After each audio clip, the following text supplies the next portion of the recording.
Padilla Cruz from University of Sevilla. So many are his accomplishments that I'm going to resort to my notes to introduce him.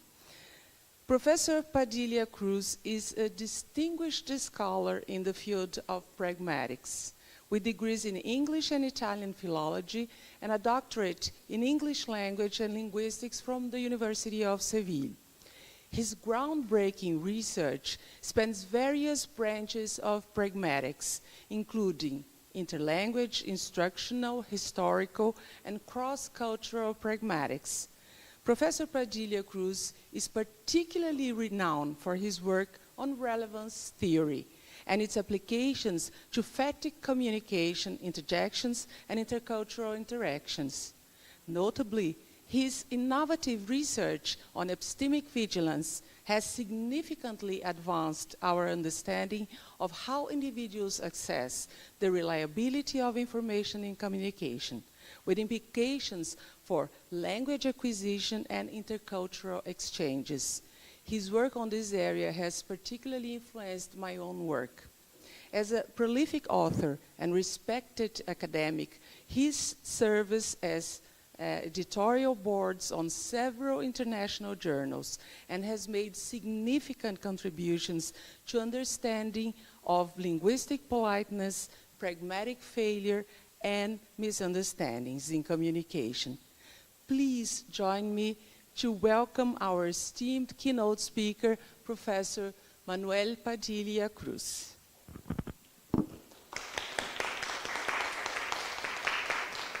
Okay, so can you hear me well? Yes, we can hear you well. Okay, I don't know whether you were talking about me, but in any case, thank you for a really generous and most undeserved introduction. I'm really happy to be with you, even if not physically present, not face-to-face, but to participate at this conference. Apparently, there was some problem with funding, so I couldn't be there, but I hope there is some future time to meet you all there. Okay, let me now share my screen.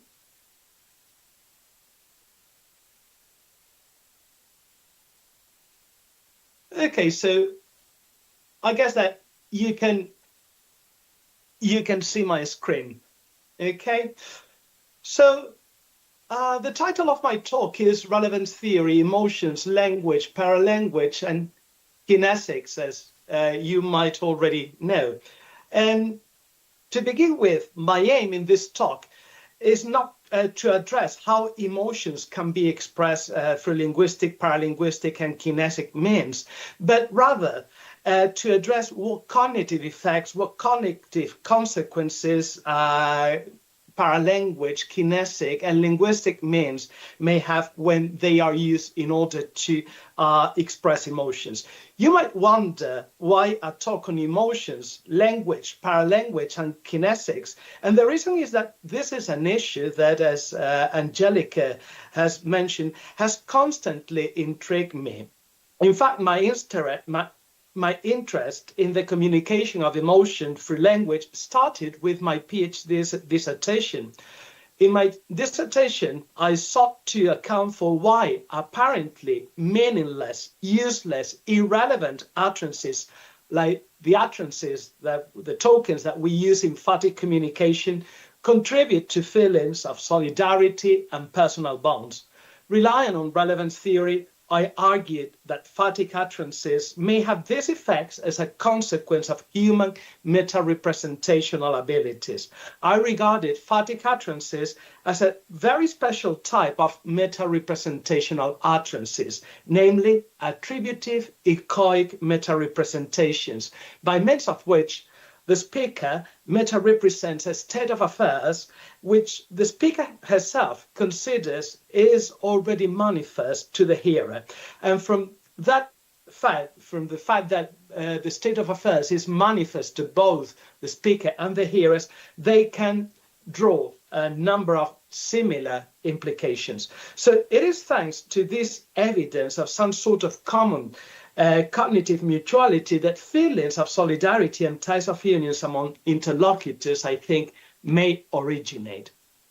Ever since then, among other concerns, I have addressed a variety of phenomena and linguistic items connected with the expression of a variety of feelings, from emphatic irony, compliments or interjections, to morphemes like the diminutive and the augmentative, demonstratives, possessives, and even repetition. Therefore, today, my aim in this talk will be to offer a broader picture of the expression of emotions, not only through linguistic means, but also through paralinguistic elements and features and through kinesics. For this reason, this talk is going to be based on previous work as well as on recent work on the latter two groups of elements by myself. I mean on kinesics and paralanguage or vocalics. As usual, I will be heavily relying on Sperry and Wilson's relevance theory. As you might already know, relevance theory is a pragmatic model that centers on comprehension. It portrays communication as an intricate activity intended to convey something intangible like meaning. And among meaning, obviously features emotion or expressive meaning. Arriving at meaning depends on relevance, a property of stimuli which is defined on the basis of two factors: cognitive effects, or the cognitive gains that processing yields, and cognitive effort, or the requirements of time and inferential work to process them. Relevance theorists assume that the speaker meaning may sometimes be communicated in relatively precise terms linguistically by means of individual words or more complex structures, such as phrases or sentences giving rise to utterances. But as speakers produce utterances, they simultaneously generate other non-linguistic inputs that convey information about unobservable and rather evasive things such as inner states, such as attitudes, emotions, or feelings. Relevance theories also acknowledge that expressive meaning may be communicated through the items available in natural languages and also through non-linguistic resources. Some of these are purely non-verbal and involve facial expressions, gestures, and bodily movements. They fall within the category of kinesics. Other of these resources, in contrast, are halfway between verbal and non-verbal. Owing to the peculiarities of these resources, they fall within the category of paralanguage or vocalics. This talk will therefore consider all these resources, I mean verbal, paralinguistic, and kinesic resources, and will delve into how they convey expressive meaning. For this reason, I will first address some key assumptions and distinctions in relevance theoretic pragmatics. This pertains to how we communicate meaning. Next, I will very briefly review the categories of resources used to communicate expressive meaning. And finally, at the end, I will discuss how these resources, these linguistic, paralinguistic, and kinesic resources have different consequences in terms of processing.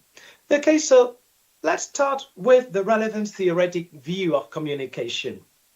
So, as you might know, relevance theory regards communication as an intentional human activity whereby meaning is communicated on purpose, and this is important. If it was derived without any perceived underlying intention, meaning would have been accidentally communicated. But more importantly, relevance theory views communication as an ostensive inferential activity in which the speaker provides evidence, and this term is important, evidence, for two intentions that the speaker attempts to fulfill. The first is the speaker's wish to make manifest to the hearer some state of affairs. This is the informative intention. The second is her desire, the speaker's desire, that the hearer notices that she has a particular informative intention and is willing to engage in communication. This is, as you might already know, the communicative intention. So, an informative intention, according to relevance theoretic pragmatics, may be manifest through varied stimuli, which provide different types of evidence for it.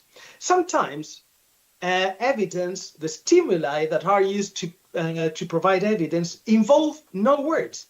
and they offer direct evidence for intended meaning. This kind of stimuli shows meaning. So communication, depending on them, involves showing. In turn, the meaning that is communicated by means of showing is natural meaning, okay, or mean N, as you can see on the slide. In other cases, in contrast, the evidence that the speaker provides for her informative intention is indirect, because there is no natural or causal link between the evidence and her message. This is what happens when communicators employ natural languages. Communicating meaning by means of indirect evidence involves saying. In turn, the meaning that is communicated by means of saying is non-natural meaning, or meaning NN, as Tim Wharton has claimed and as Tim Wharton has shown in this showing-saying continuum. Furthermore, the evidence provided for intended meaning may in some cases lead another person to capture or paraphrase it through a proposition in relatively precise terms, and also to draw specific conclusions which that person might think were intended by the speaker herself. In other cases, however, this is a rather hard or even impossible task, because the other person may come up with a variety of proposition, may even fail to pin down intended meaning in propositional terms at all, or even make a wide array of conclusions, of some of which that person might hesitate whether the speaker intended him to arrive at. Hence, intended meaning may also be communicated in a number of fashions, ranging from determinate to indeterminate. Between these two fashions, we'd like cases wherein it is communicated in a semi-determinate manner. Let me now illustrate this distinction, the distinction between determinate and indeterminate meaning. Let's start by cases of saying. Imagine a gathering of friends at a pub. After a first round of drinks, one of them notices that some glasses are nearly empty and asks the others whether they would like another drink. A case of determinate saying would involve one of the friends answering by means of an utterance like half a pint of lager, please. Okay? Half a pint of lager.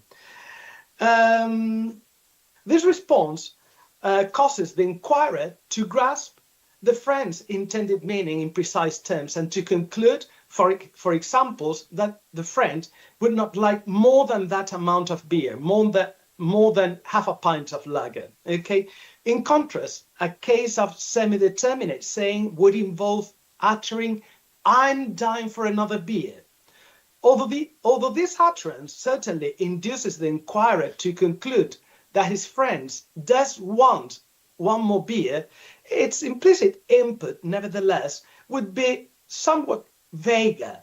The inquirer might wonder, for instance, whether the friend likes beer too much, whether the friend urgently needs another beer, or whether the friend cannot continue socializing unless she has another beer. Finally, a case of indeterminate saying would be responding to the question that the person inquiring made through a metaphorical utterance like another drink of the gods. Okay, this would render the intended message indeterminate. In fact, the inquirer might wonder whether the friend actually was referring to beer or to a different drink. Okay, and even its intended input, its intended implicit input would be vaguer. In the same situation, consider different cases of showing.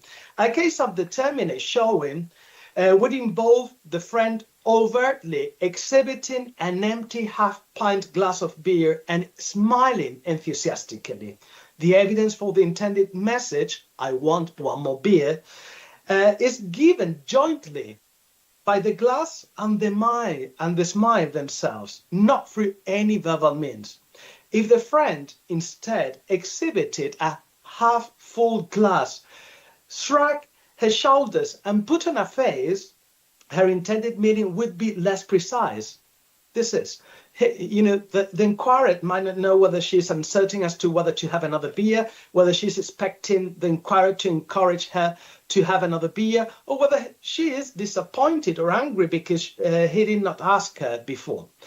Obviously, this behavior would count as a case of semi-determinate showing, okay? And finally, if the friend just pointed to the table with half full and empty glasses around which they gather, the inquirer would surely fail to conclude whether she wants another drink or not, or whether she intends to imply something different, such as, for instance, they have already drunk a lot, or the table is full of glasses and has to be cleaned before, or whatever. Okay, in this case, this behavior would count as indeterminate showing. The thing is that in most cases, communication does not solely involve showing or saying, but a combination of both. Unfortunately, this often falls short of capturing the richness of the meaning that the speakers attempt to communicate.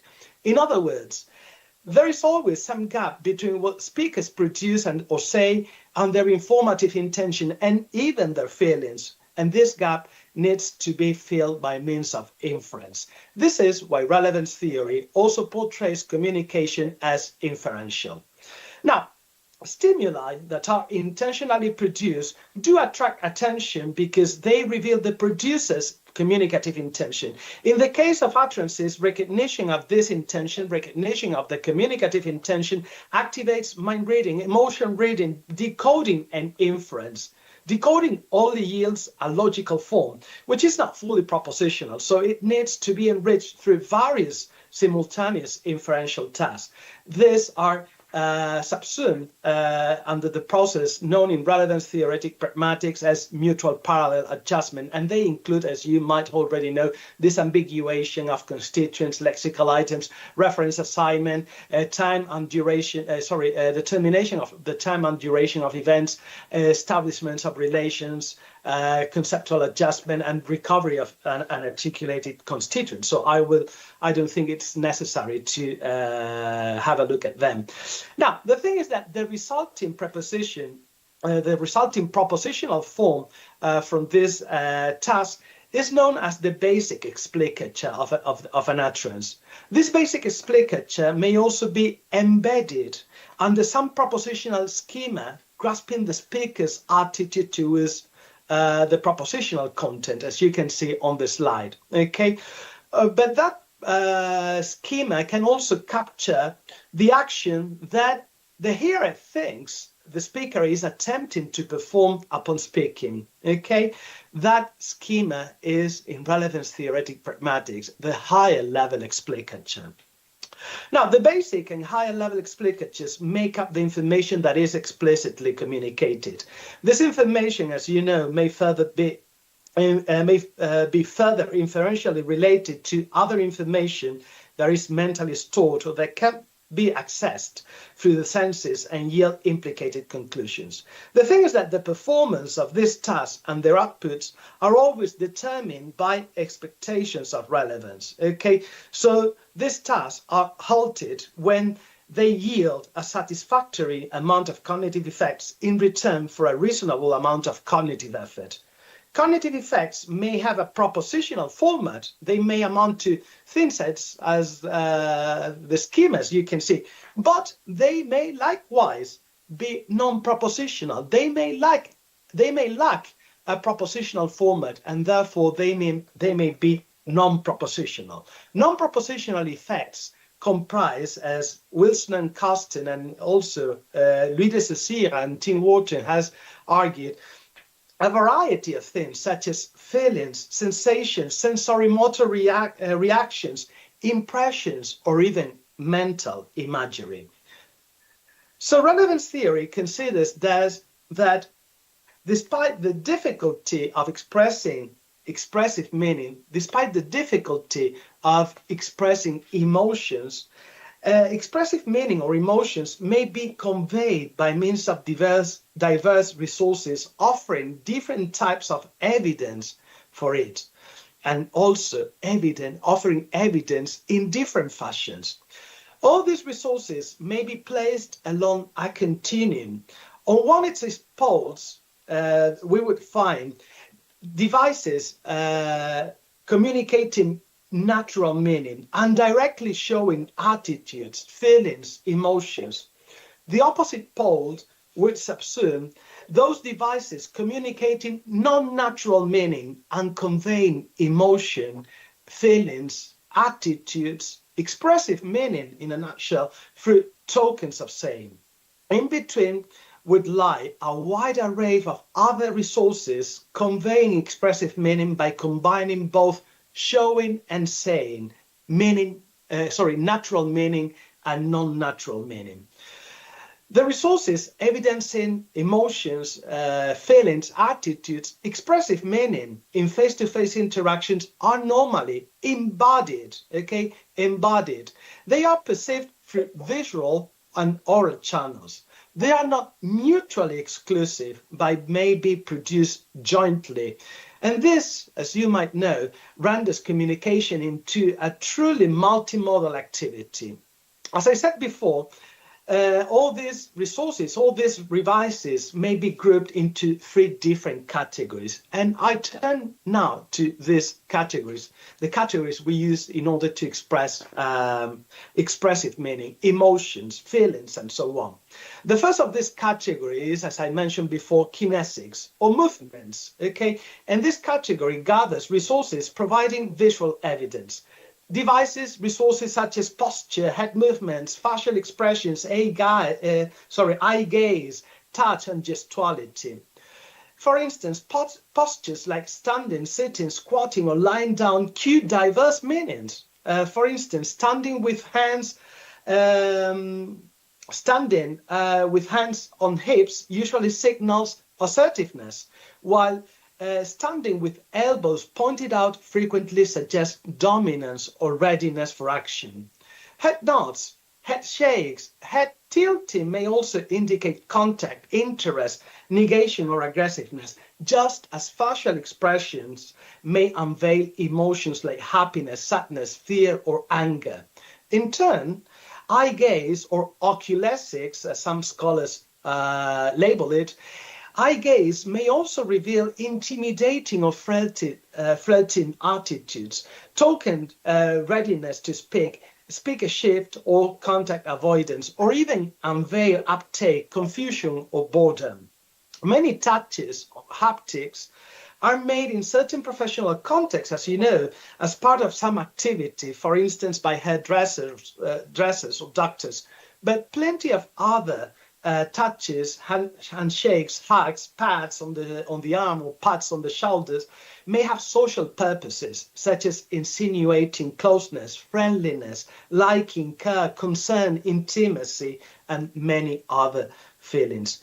Moreover, others may originate in the need to relieve excessive energy, so they work as what some scholars label adapters. Okay, they often reveal states like uneasiness, anxiety, arousal, boredom, etc.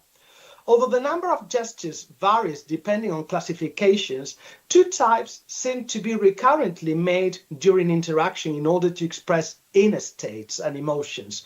On the one hand, buttons or beat gestures, which are hand movement accompanying speech, pretty much the same as the ones I'm doing as I'm speaking, in order to punctuate, to highlight information. On the other hand, we find emblems, which are those culture-specific gestures with an agreed-upon meaning. They may be static, for instance, the OK sign to show approval of this sign, okay, or the index middle finger to exhibit scorn. But they may also be emotion, like the circling index around the side of the head to mean, at least in Spanish, that someone is crazy, or the circling index on your cheek to mean in Italian that you like some food. Let's now move to vocalics or paralanguage, the second category. As I said before, paralanguage comprises resources offering oral but non-verbal evidence for intended meaning. And vocalics or paralanguage comprises prosody and interjections. Prosody are those audible articulatory speech features that go beyond individual sounds or phonemes. They are intonation, pitch levels and movements, rhythm or tempo and stress.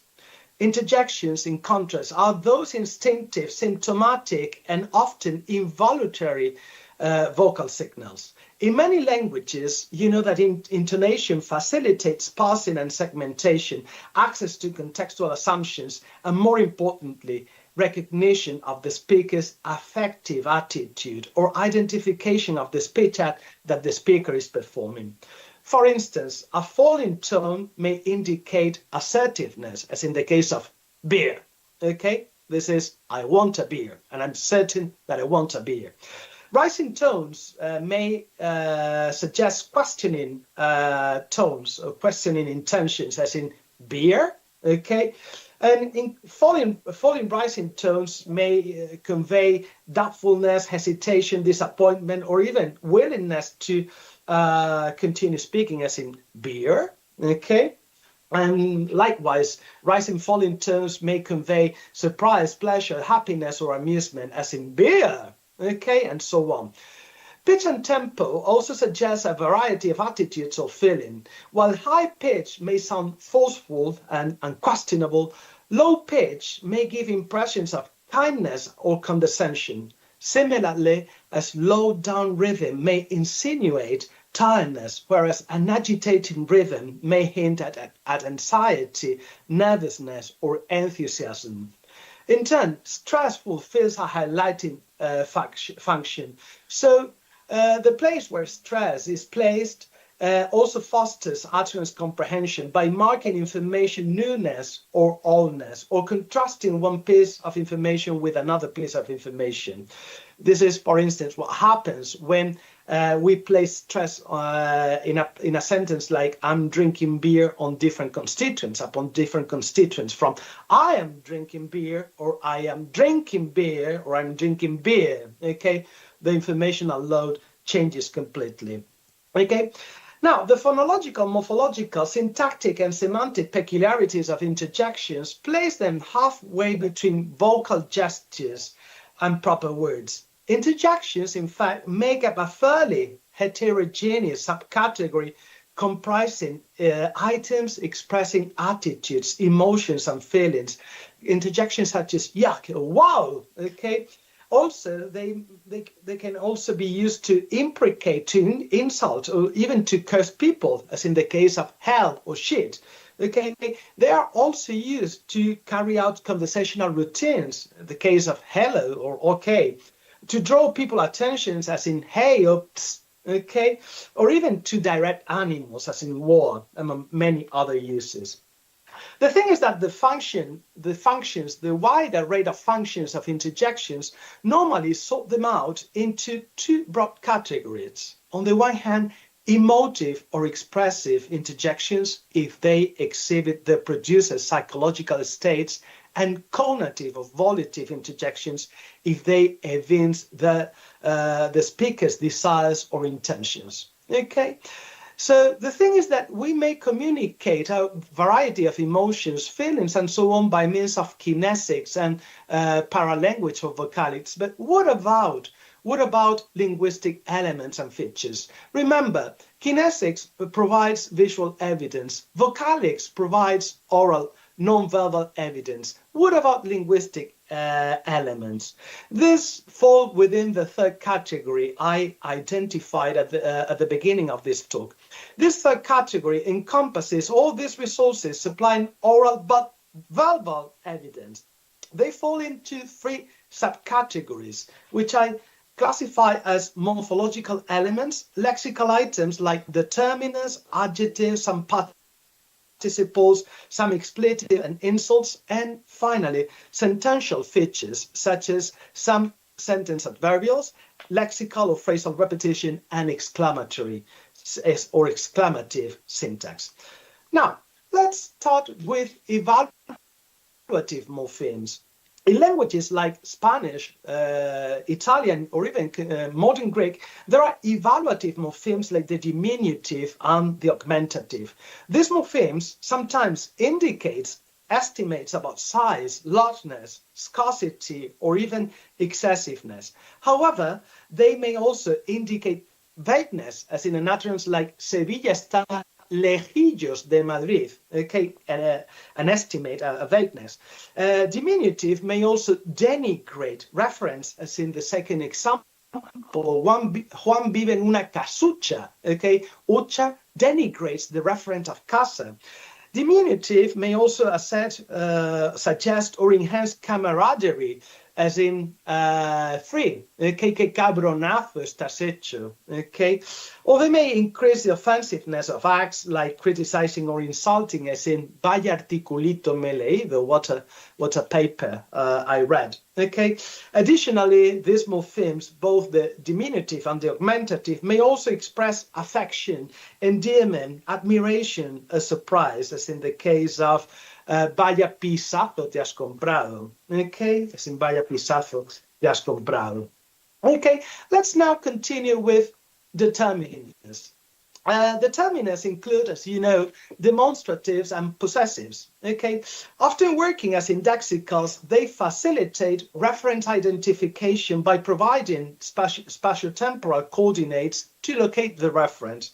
Nevertheless, when the referent is accessible, okay, demonstrative may be used to suggest attitudes, okay, as in the examples you can see on the slide, okay. They contrast reference with other alternative by focusing on just one of the possible conceptions, dimensions, or properties.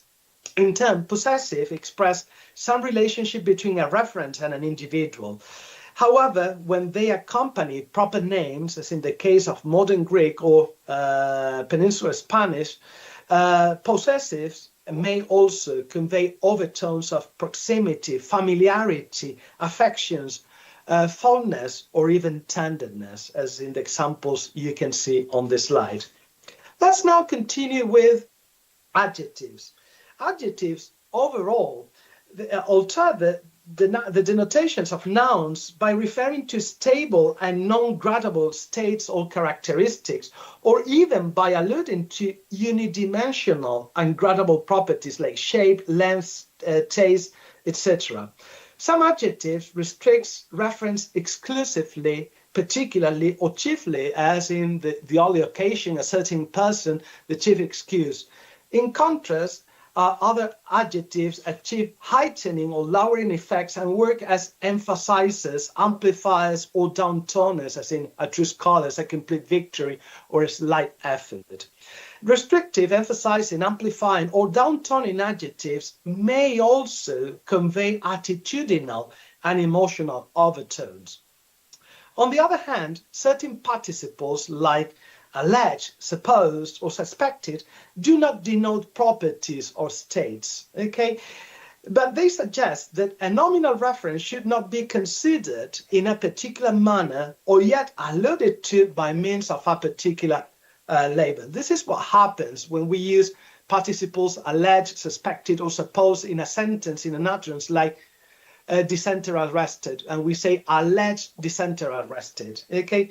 Those participles imply that further evidence or more trustworthy information needs to be gathered in order to confirm that the state of affairs in question holds true, or that something or someone can be called in a particular manner.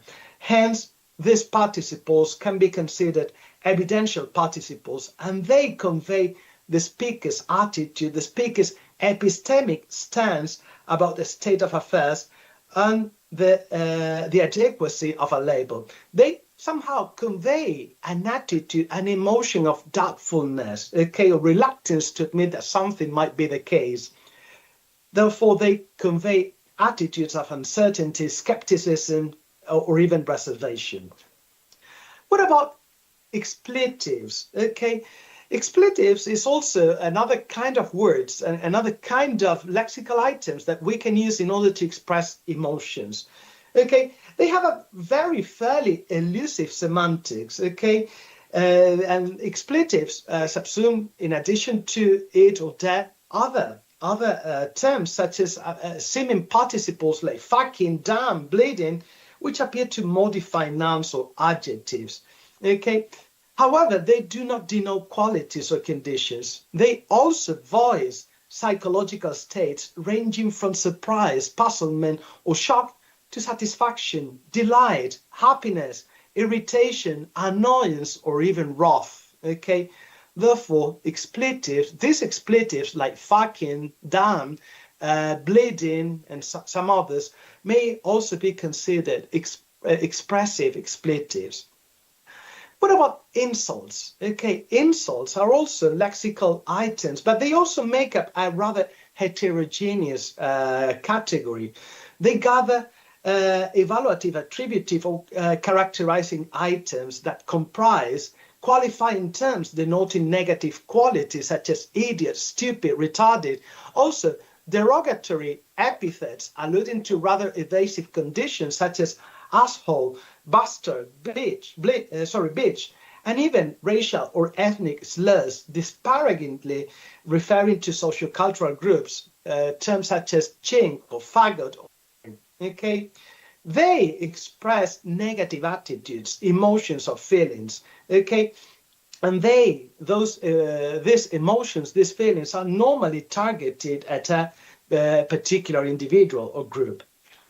So far we've seen lexical items, lexical and morphological items, elements that can be used in order to express emotions. But as I said before, among linguistic elements expressing emotions, we may also find sentential features. Sentential features such as attitudinal adverbials. Attitudinal adverbials are phrasal constituents headed by an attitude-related adverb. And these phrases are appended to main clauses as independent units, as you can see in example 13. Okay, clearly they express the speaker's attitude towards a propositional content or her psychological state because of the state of affairs alluded to in the proposition. The second syntactic feature used to express emotions is repetition. Okay, repetition may involve lexical or phrasal elements and manifests through epizeuxic reduplication, distant repetition, among many others.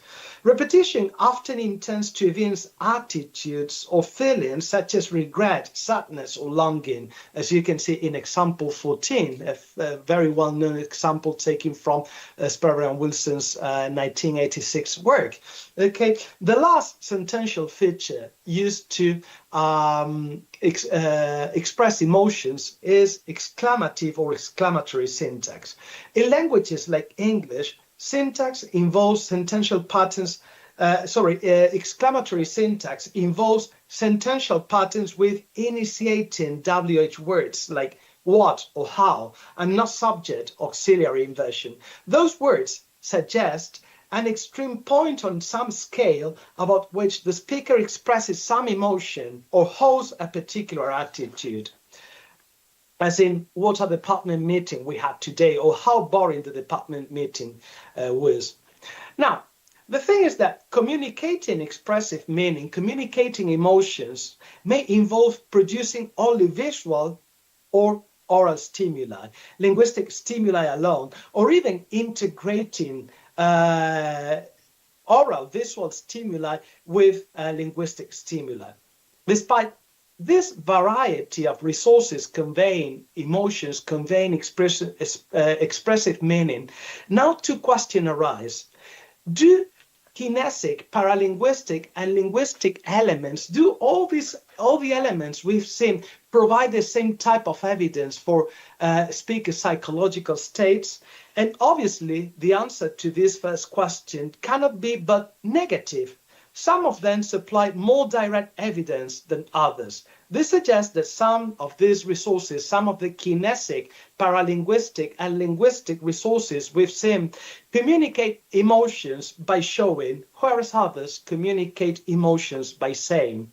The second question arising after all this review of resources expressing emotions is if the types of evidence that kinesic, paralinguistic, and linguistic elements provide differ, and hence their respective ways of communicating expressive meaning, what are the outputs? What are the cognitive consequences of the processing? In other words, what do kinesic, paralinguistic, and linguistic elements do when they are comprehended, when they are understood?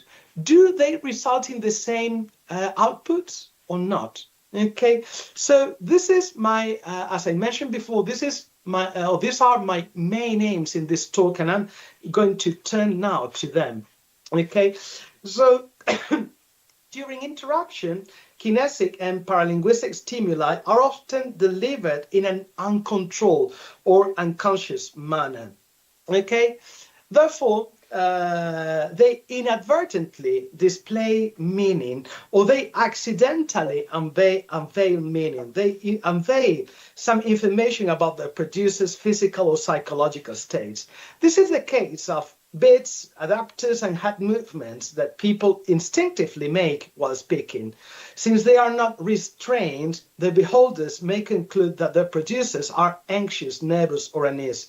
The same could apply to involuntary head movements, facial expressions, postures, or eye gaze. Stimuli that are thus produced lack a communicative function, but they may indicate some state, some inner state.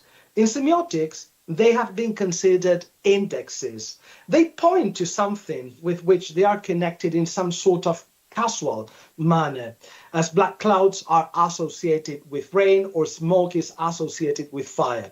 In relevance theoretic pragmatics, they are regarded as natural signs, because they provide direct evidence for something, but that evidence is unintended. Okay? Moreover, these stimuli, when they are produced accidentally in an uncontrolled fashion, are not specialized in providing evidence for any particular state. In contrast, in other cases, kinesic and paralinguistic stimuli are indeed produced intentionally, unconsciously, with a view to clearly indicating something. In the mere example before, the drinker could also have smiled visibly. The drinker, the friend, could have also opened her eyes widely and raised her thumb up as she answered, thus ostensibly exhibiting pleasure, elation, or satisfaction. Her intention to evince these feelings could additionally have been made manifest through a high pitch, a tone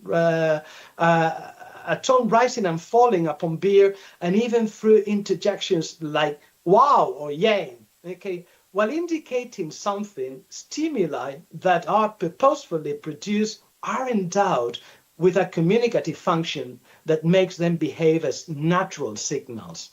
Like natural signs, they convey natural meaning, but unlike natural signs, they originated and evolved in such a way that they became dedicated, they became specialized to showing something very specific about their producer's inner state. Overall, relevance theories treats kinesics and paralanguage as behaviors that communicate expressive meaning, behaviors that communicate emotions by providing direct evidence for it, thus showing emotion, showing expressive meaning.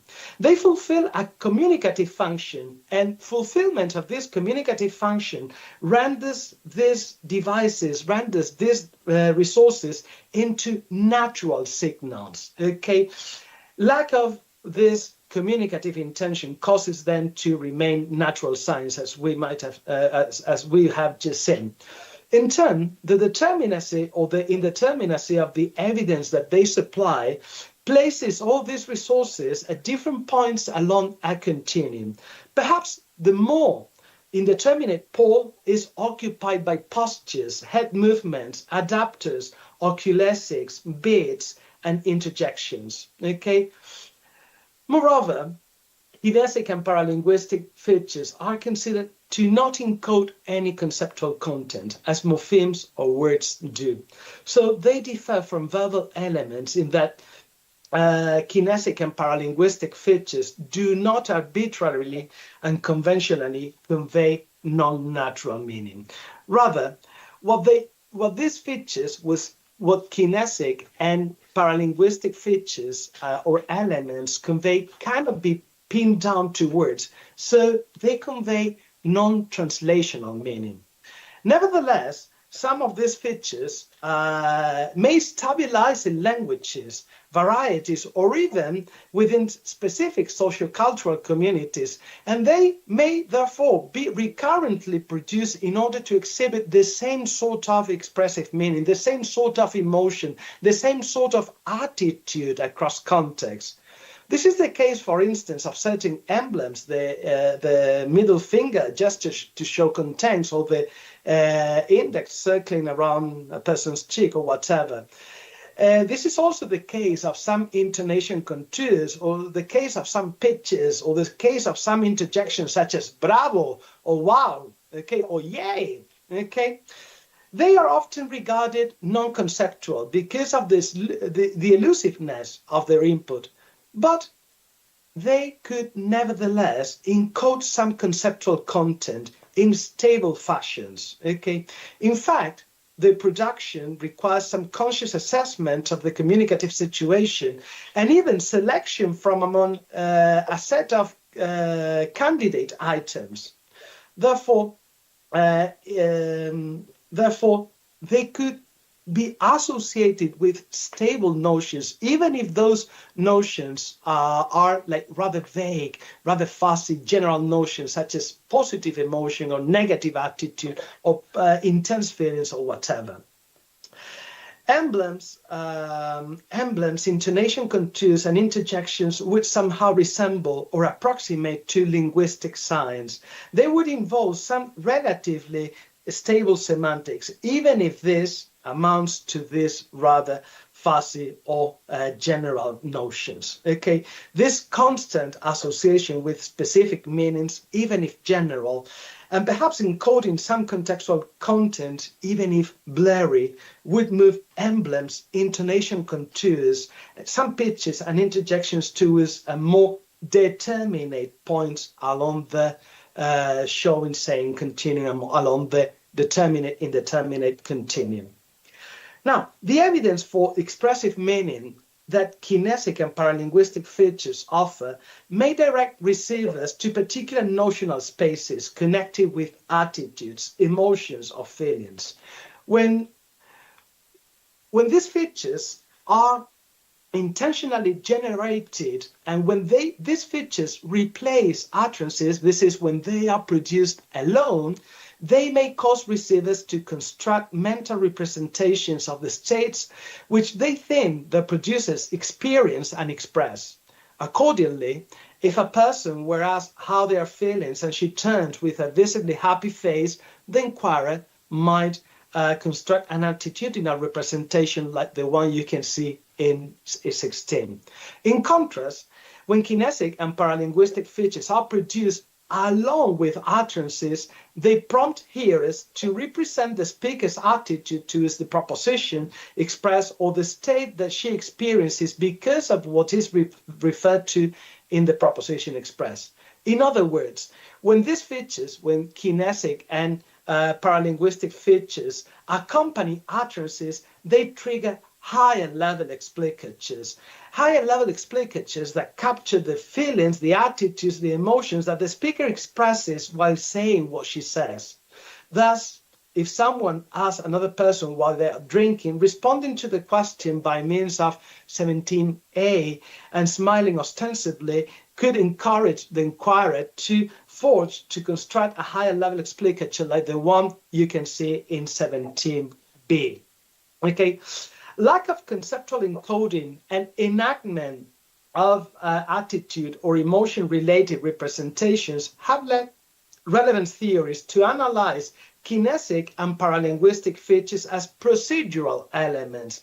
They trigger dispositions to entertain domain-specific representations. However, such outputs do not need to have solely propositional forms. Rather, as I said before, they may be non-propositional and consist of impressions, feelings, or even mental imagery. In many cases, kinesic and paralinguistic features are produced upon articulating specific sentential constituent. Their outputs could then be thought to be connected only with the reference. Perhaps instead of higher-level explicatures, kinesic and paralinguistic features trigger shorter-ranging propositional or non-propositional representations affecting the reference of sentential constituents upon which they are produced.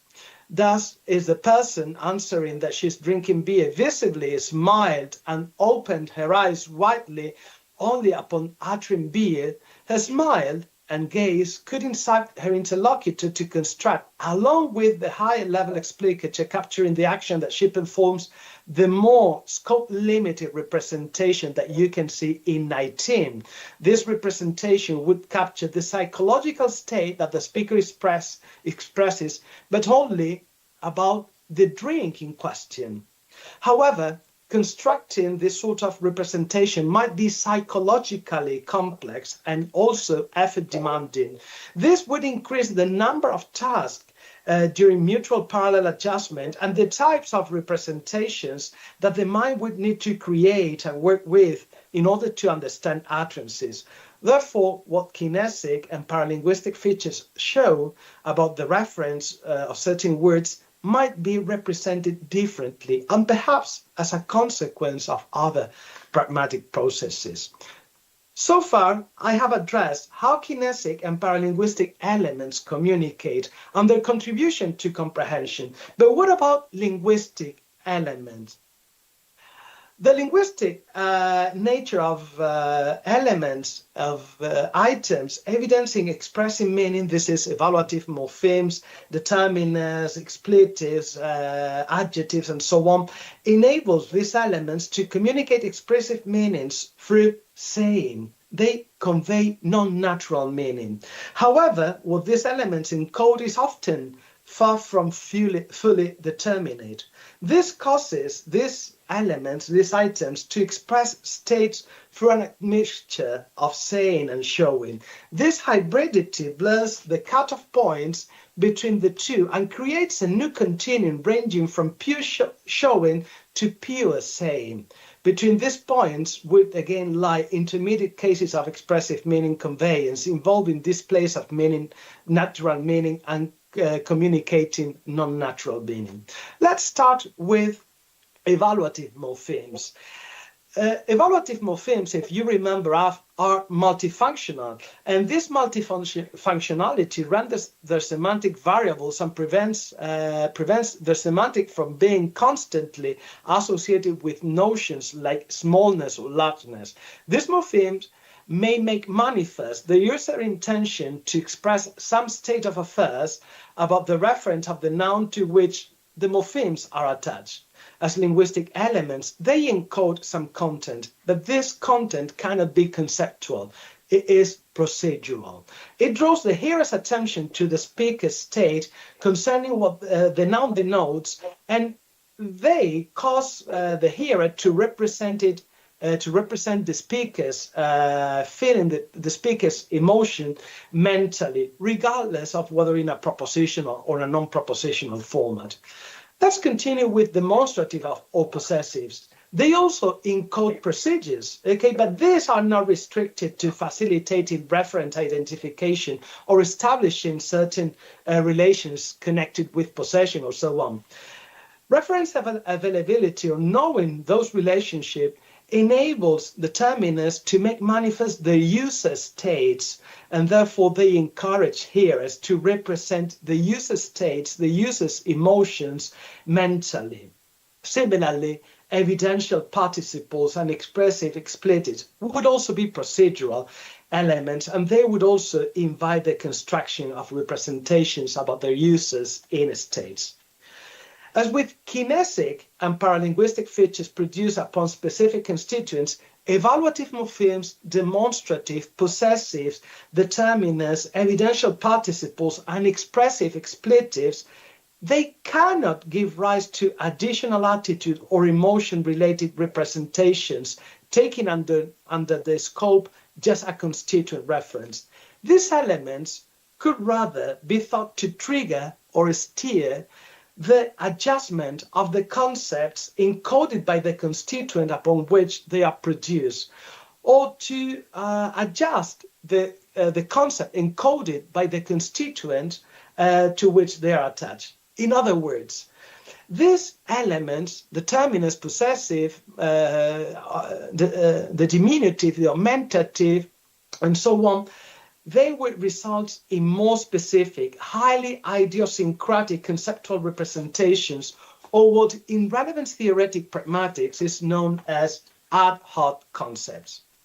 In relevance theory, or in relevance theoretic pragmatics, concepts are normally or have been traditionally conceived as mental objects consisting of three entries: the logical entry, which stores assumptions about the essential or defining properties of what concepts refer to; the lexical entry, which holds information about natural language words verbalizing the concept and the pronunciation, syntactic restrictions, and so on; and the encyclopedic entry, which harbors varied personal beliefs about what concepts denote.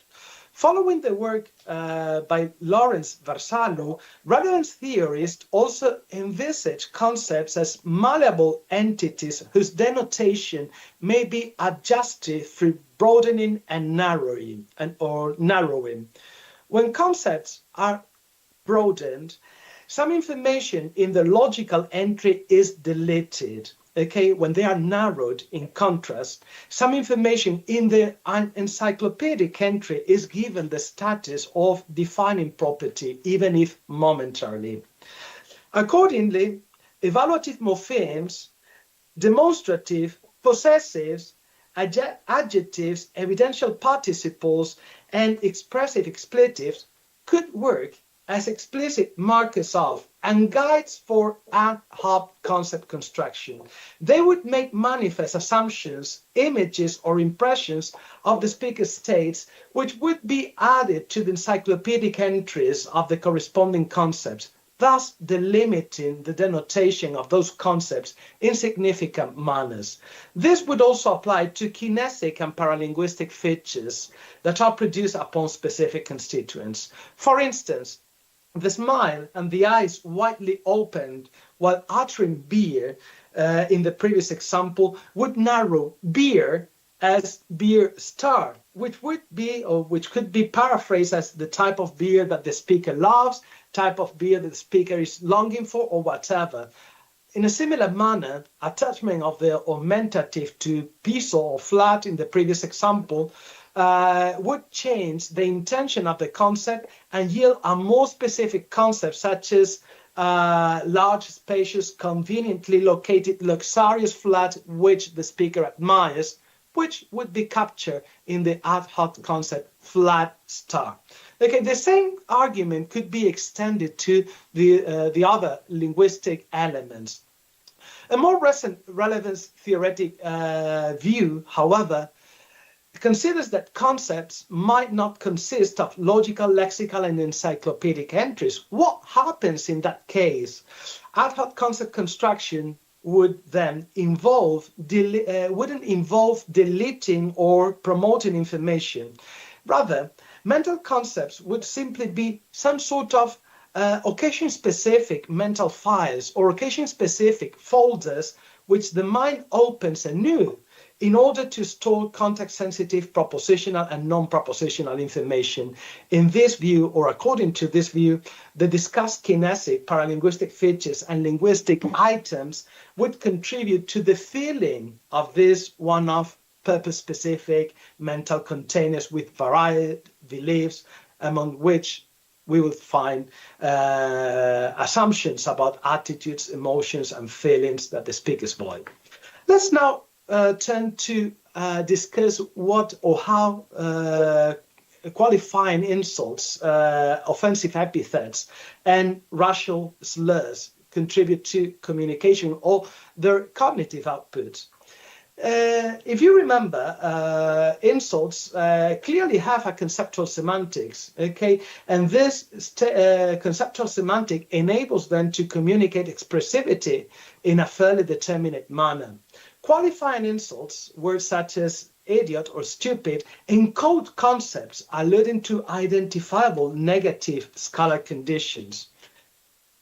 Since these insults may assign distinct degrees thereof to their targets, distinct degrees of qualities to their targets, when they are used in attributive constructions like those you can see in 20 or 21, their interpretation could be contingent on lexical pragmatic processes. This means their interpretation would also require ad hoc concept construction. This, nevertheless, should not be taken as excluding the possibility that production of insults and so on simply triggers a representation of the action that the speaker is accomplishing, as you can see in 23, a description of the fact that the speaker is insulting the hearer. Okay? Now, to conclude, let's turn to sentential features, and let's start with attitudinal adverbials. In relevance theoretic pragmatics, the material that these adverbials contribute is considered to be taken advantage of in order to construct higher level explicatures, capturing the speaker's attitude towards what she says, or the emotion or feeling that the speaker is experiencing as a consequence of the state of affairs that is alluded to in the proposition expressed. This is the case of sadly or unfortunately. Lexical or phrasal repetition and exclamatory syntax would work in a different way. Okay, they would evince speakers' intention to convey more specific meanings, including their states, and this would be most obvious in the case of exclamatory syntax. Exclamatory syntax would prompt representations capturing those attitudes or feeling. Use of scalar predicates, though, could result in representations of a state of affairs comprising conceptual material denoting properties or conditions and requiring adjustment. However, such representations could further be embedded under attitudinal or emotional descriptions, as in the one you can see there in 26. Okay. As for lexical or phrasal repetition, it could equally cue the need for fine-tuning a concept. Okay. Therefore, lexical or phrasal repetition could trigger conceptual adjustment as opposed to exclamatory syntax. The resulting ad hoc concept could include information concerning the states that the speaker expresses. This would turn this linguistic feature into a case of indeterminate showing. Thus, the repetition of beer in the example before, I want beer, could prompt the hearer to narrow beer in such a way that it means, for instance, proper beer or good quality beer, but also beer that alludes to some more specific type of beer, one that the speaker loves or whatever. Okay. Now, to conclude, and I'll be finishing right now. Relevance theory treats the rich repertoire of kinesic, paralinguistic, and linguistic resources as indirect or direct, more determinate or more indeterminate evidence for expressive meaning, more direct or indirect, more determinate or indeterminate evidence for emotions. In some cases, the resources we've seen exhibit states directly, and they prompt observers to represent emotions, feelings in propositional or non-propositional formats. However, the stabilization of some of these resources allows for more determinate displays. In contrast, linguistic resources provide indirect evidence for inner states by means of encoding. The material that some of these resources encode is fully conceptual, so it may be included in propositional forms capturing intended messages or in schemas capturing how speakers feel. In contrast, the material that other linguistic items encode is procedural and encourages hearers to forge propositional or non-propositional representations of the states that they attribute to speakers, or to adjust the conceptual material in propositional forms. All in all, relevance theoretic pragmatics does not offer a unitary approach to the communication of emotions.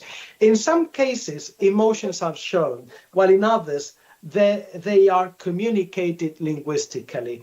In some cases, as in the case of kinesics or paralanguage, when they are produced alone, they trigger representations with propositional or non-propositional format. When kinesics or paralanguage accompany utterances, they trigger higher level explicatives. But when they are produced upon specific constituents, they trigger lexical pragmatic processes. The same applies to linguistic items, to the demonstratives, determiners, the diminutive, the augmentative, expressive expletives, and so on. They can be more direct or more indirect. They can have conceptual or procedural semantic, but the thing is that the cognitive output is different. In some cases, they trigger high-level explicatives, and this would be the case of attitudinal adverbials, exclamatory syntax, and so on. In other cases, they are connected with lexical pragmatics processes, and this would be the case of morphemes, determiners, expressive expletives, and evidential participles.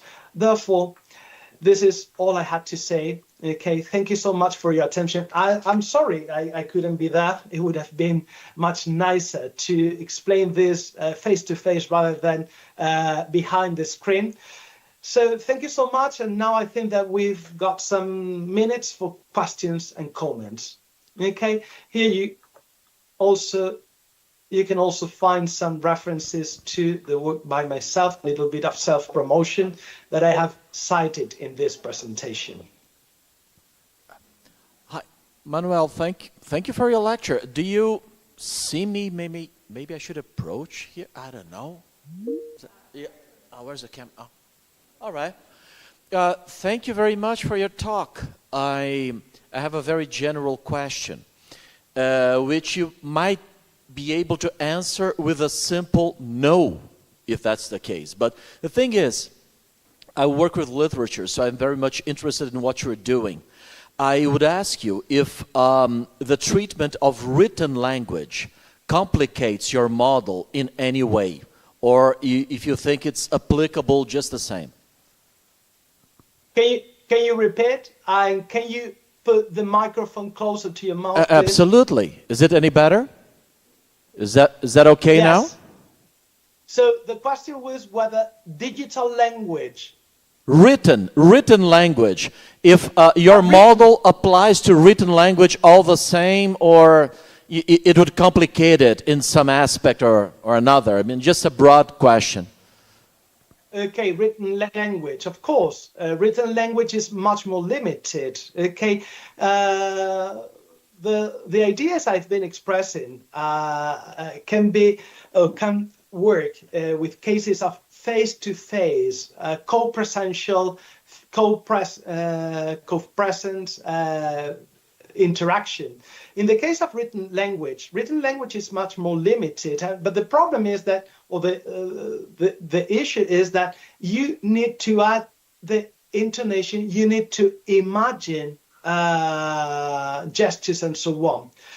In some cases, you would miss some cues. Okay, some cues would be filtered out. Okay, therefore, it would be perhaps more difficult in written language to communicate emotions unless you can imagine them. Okay, and you can imagine how the character is behaving, or how the writer is expressing, behaving, and so on. Okay, thank you. Yeah, great.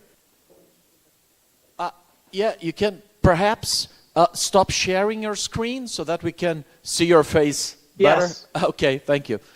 Okay. Hi again, Manuel. Can you hear me well? Yeah. Yes. Okay. First of all, I have to say thank you for this masterclass on relevance theory and groundbreaking new ideas for us to think for a really long time.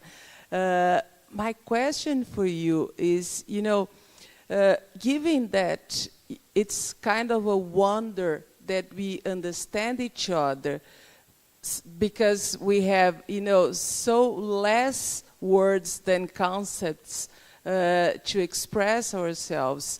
And nowadays that relevance theory is taking more and more under consideration the affective effects, you know, emotions in communication. Do you think we are moving in pragmatics towards a moment when we understand utterance, inference as so much more like a doc than we used to before? You know, it's a very broad and general thing. Do you understand? What do you think about it? Thank you. Of course, we are making great progress. Okay, our understanding of language, our understanding of comprehension, our understanding of what happens in our mind and so on has greatly improved. Okay, has greatly improved and is completely different from, like, I don't know, 30, 40 years ago. But of course, when it comes to communication, and more importantly, when it comes to human beings, there always are new behaviors, new techniques, new implements, and so on. Think of digital communication. You know, we have made a lot of progress, but there are always new realities that call for new explanations, new accounts, and so on. Therefore, of course, we can see that we know much more than we did 40, 50 years ago, or I don't know, a century ago, or even 10 years ago. But, you know, language is so sophisticated that I think that we will never end up knowing tiny details that are happening in our minds, or the tiny details or tiny things that we are doing while speaking and while communicating. Some years ago, most models of communication were valid for face-to-face and written communication, but think of WhatsApp communication. WhatsApp communication and communication through plenty of other applications and media. Okay, models of communication had to be refined in order to account for peculiarities of communication in those venues. Okay, so of course, what I have said can have some applications, but as I said before, it can only be applied to face-to-face communication. Okay, mediated communication, such as written communication or digital communication, are completely different. Okay, so we might need like different models, or perhaps fine-tuning certain ideas and certain claims about what happens in face-to-face communication. Thank you very much. Do we have more questions here? Yes. Hi. So thanks, Manuel, for this very interesting talk. As you were presenting, I kept thinking of the work of Herbert Clark, who I assume you might be familiar with. So Herbert Clark, you know, he's a scholar. He studies like pragmatics of communication, and he stresses like the importance of the common ground. You know, like when people communicate, they have a certain level of a shared common ground. And even when you initiate communication, people like always try to establish our common ground. Like, oh, you're from my hometown. Oh, you're also an academic. And the richer the common ground, the more you can live out, because it's there already. It's in the environment, it's in our shared background, and so on. So it seems like when we talk about what's determinate or indeterminate, it should be always relative to what's in the common ground. So my question is, do you have any similar notion of common ground in your work that you're using to cash out these notions of determinate or indeterminate? Yes, that is a really good question. It is not simply common ground in terms of like background knowledge about the situation, the temporal moment, the historic period, or whatever. The most important thing I think is personal knowledge. You know, face-to-face interaction also rests heavily on knowing the other person and knowing how the other person or how a certain type of people speak and behave. Okay, so you need to know how specific type of people speak, how specific type of people use gestures in very specific moments, how specific type of people, use intonation, what certain stress patterns mean, and so on. It is background knowledge, of course, in order to come to some sort of cognitive mutuality, but it is also personal knowledge. Okay, all of us as hearers and as speakers, we are all egocentric. Okay, and we don't step onto the other person's shoes, but understanding. And when it comes to gestures, when it comes to eye gaze, when it comes to haptics and so on, to tone of voice, intonation and so on, is a matter of knowing the other person. Okay, knowing the other person and having a certain knowledge. There are plenty of cases of misunderstanding that result as a consequence of not knowing the intonational patterns associated with a particular language variety. I'm a Spaniard. I live in the Iberian Peninsula, in European Spain. Okay, and I come from the south of Spain. Even between people coming from the south of Spain and from the north of Spain, there are plenty of misunderstanding and plenty of attribution of personal characteristic, misattributions of personal qualities because of intonation and because of how those people gesticulate. They use gestures. Okay, it's a matter of knowing the other person, knowing the other community, knowing recurring habits and recurring practices.